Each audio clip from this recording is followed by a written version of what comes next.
plans to come online after 2030. And we're saying no for now to those projects, because we want to maximize our impact in this decade. It's not responsible to give money to a project that'll come online, 10 or 12 years from now, if it means saying no to excellent projects that could come online this year. This is tough stuff. None of this work is easy. A lot of people say, oh, Secretary, this is risky, picking companies, picking, winners and losers. Yes, of course there's risk.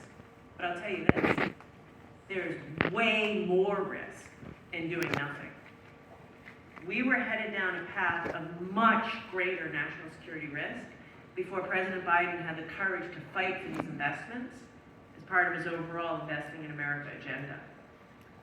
We cannot allow ourselves to be overly reliant on one part of the world for the most important piece of hardware in the 21st century. That's way riskier. So that's why we're doing what we're doing.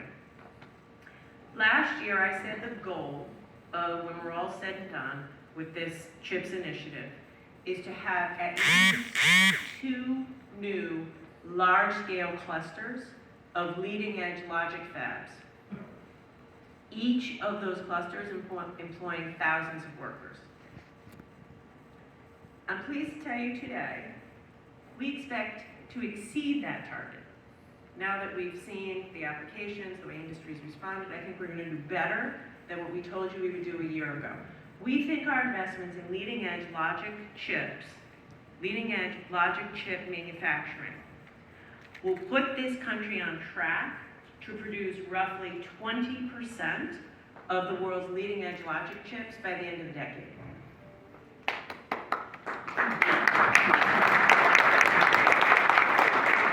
That's a big deal. Why is that a big deal? Because, folks, today we're at 0. Today we're at 0.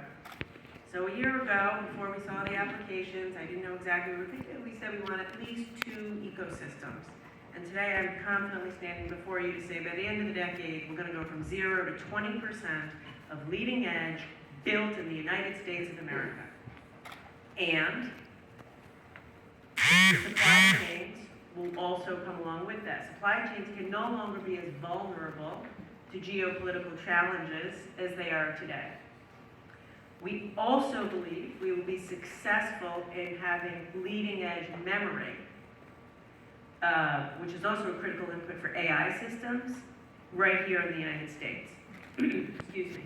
Onshoring, this is important, cost competitive, leading edge memory at scale, right here in the United States of America. In fact, I also think, and I feel more certain of this every day as we work with industry and look at the 600 proposals, in addition to those goals I laid out, I'm confident the United States can become the home to the entire silicon supply chain for the production of these leading edge chips.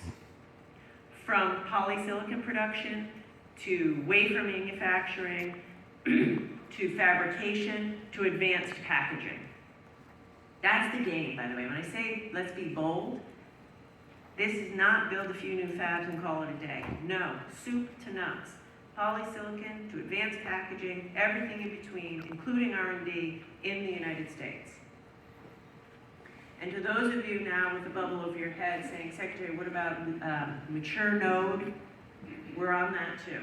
We're not losing sight of the importance of current generation and mature node chips, which you all know are essential for cars, medical devices, defense systems, and critical infrastructure.